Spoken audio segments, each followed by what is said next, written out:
Estamos estudiando el Salmo número 11 y hoy vamos con la última parte del mismo, donde en el versículo 5 dice lo siguiente: Jehová prueba al justo, pero al malo y al que ama la violencia los aborrece.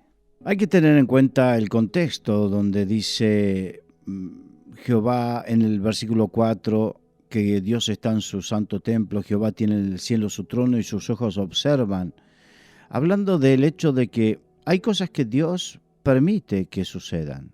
Hay muchos que se preguntan por qué hay tanta maldad, por qué sucede lo que sucede. Bueno, hay cosas que están dentro de la voluntad permisiva de Dios, o sea que Dios lo permite, aunque no le guste, aunque no le agrade.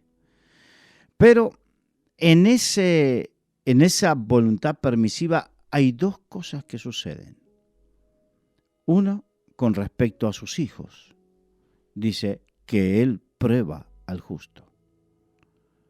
Es verdad, los hijos de Dios tenemos que ser probados en nuestra fe, en nuestra fidelidad.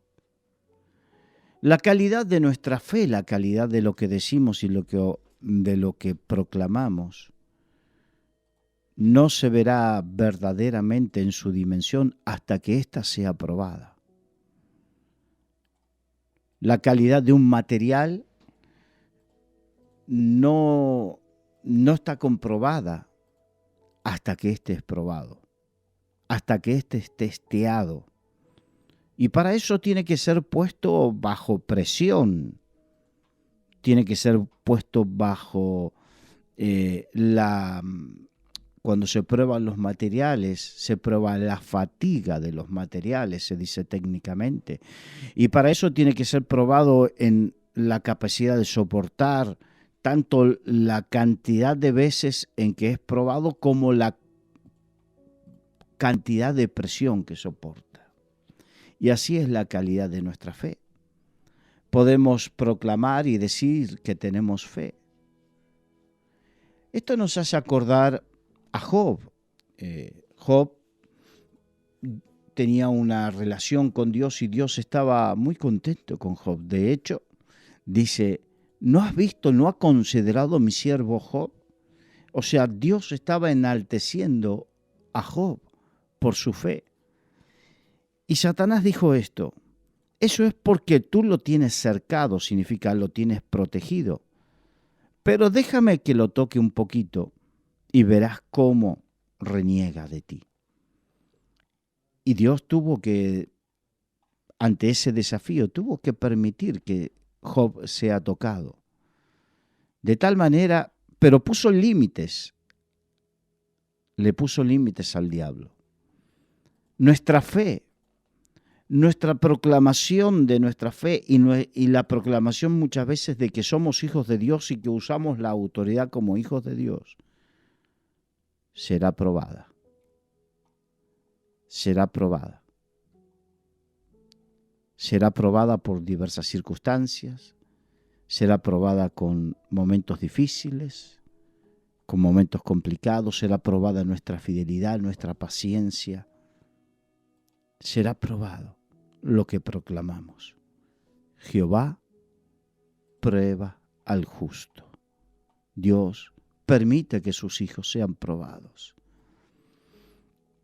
Pero por otro lado dice, pero al malo y al que ama la violencia, o sea, al impío, al pecador, dice que su alma los aborrece. La palabra aborrecer significa detestar. Dios detesta al malo y al que ama la violencia, a menos que se arrepienta. Cuando se arrepiente, el amor de Dios los recibe, los envuelve. Pero aquel que se regocija y permanece y persevera en la maldad y en la violencia, son detestados por Dios. Estamos hablando de que los ojos de Dios observan, permiten, pero hay un momento donde Él ya toma una decisión y juzga una situación, y ahí es donde detesta, aborrece, detesta al malo y al que ama la violencia. Por eso tenemos que ser sabios, porque los ojos de Dios están sobre los justos, pero no con un matiz negativo, sino como leemos que Dios prueba o lleva a examen. Dios conoce a los justos, a los suyos. Y esto es un contraste, neto contraste en el trato de Dios para con los suyos, que para aquellos que aman la violencia. Dios repudia, detesta. El favor de Dios acompaña a los justos, aunque muchas veces podamos sentirnos impotentes ante la situación, pero hace distinción entre el justo y el injusto. Este es el proceso divino. Dios es juez y examina y observa a todos los hombres y distingue entre los que no son sus hijos y los que se comportan como malos. Su favor está sobre los buenos y a los malos repudia. Esto hace acordar cuando en el libro de Miqueas el Señor dice que Dios se sentará a limpiar a los hijos de Leví, como a oro y como a plata fina. Y sigue diciendo, y entonces discerniréis entre el justo y el injusto, el que sirve y el que no le sirve a Dios. Dios hace distinción. Ama a todos por igual, no cabe duda. Murió en la cruz, envió a Jesucristo a morir en la cruz del Calvario por todos por igual, no cabe duda. Pero en el momento en que Él hace justicia, en que el juez justo hace justicia, ay de aquel que los cuente entre los malos y los violentos. Dice la Biblia, dura cosa es caer en manos de un Dios vivo. Muchos piensan, no, Dios no va a castigar. Si Dios es amor, ¿cómo puede ser que Dios vaya a castigar? Después de todo, Dios va a perdonar a todo el mundo. Hay una corriente de pensamiento buenista y lamentablemente también dentro de algunos cristianos. No digamos la gente que no conoce de la Biblia, porque bueno, ese pensamiento buenista hasta podría ser considerado y aceptable, pero dentro de los que conocen la palabra de Dios, claro que Dios es amor, pero también es fuego consumidor. Y dice la Biblia en el Salmo 11 que estamos viendo, en el versículo 6, sobre los malos hará llover calamidades, fuego, azufre y viento abrasador será la porción del cáliz de ellos. Esto contrasta con esa postura buenista y está a favor de que Dios es un Dios de amor, pero el amor y la justicia no están enfrentadas ni reñidas entre sí, sino que por el contrario la justicia es parte de su amor. Porque si Dios no castigase la injusticia, hay tantas injusticias. Y por eso muchos, y de oro en mi corazón para que estén escuchando muchos de los que hacen maldad y violencia, que puedan ser advertidos, porque esto que estamos viendo en el Salmo 6, que sobre los malos hará llover calamidades, fuego, azufre y viento abrasador, no es otra cosa que cuando Dios hace justicia y mostrará su justicia sobre esta tierra, como dice el libro de Apocalipsis. En una época, en la época de Noé, Dios mostró su justicia después de 100 años, teniendo a Noé, por un lado, predicando acerca del arrepentimiento, porque la tierra estaba llena de violencia en esa época, dice la Biblia. Sin embargo, la gente estaba endurecida. Y por otro lado, durante esos 100 años estuvo construyendo el arca. Y ahí, en el momento en que Dios dijo, se cerró la puerta del arca y entraron los que Dios dijo que iban a entrar, y derramó el diluvio universal. Que conste que el diluvio universal no es algo que inventado por la Biblia, sino que no solamente lo dice la Biblia, sino que la geología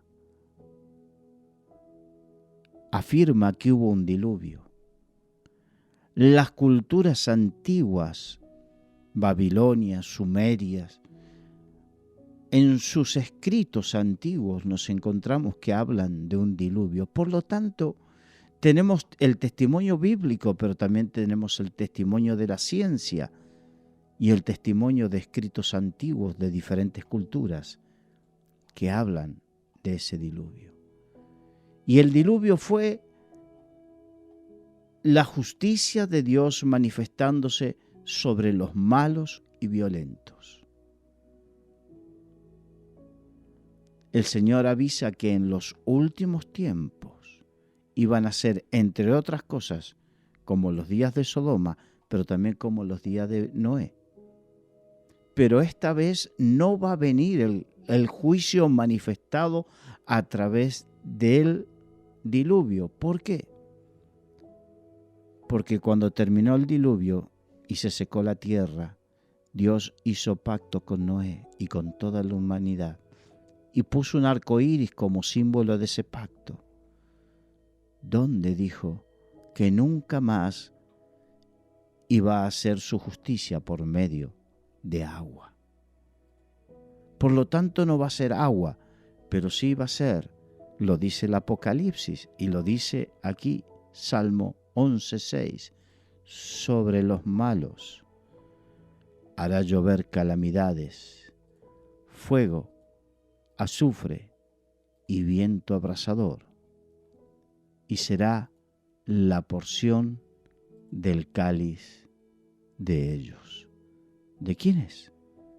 De los malos, los que viven y hacen maldad, de los violentos, de aquellos al cual el Señor dice que Él termina detestando a pesar de amarlos.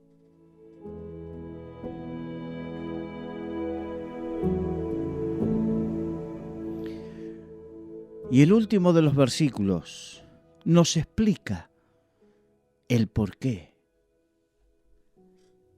Versículo 7 dice, porque Jehová es justo y ama la justicia.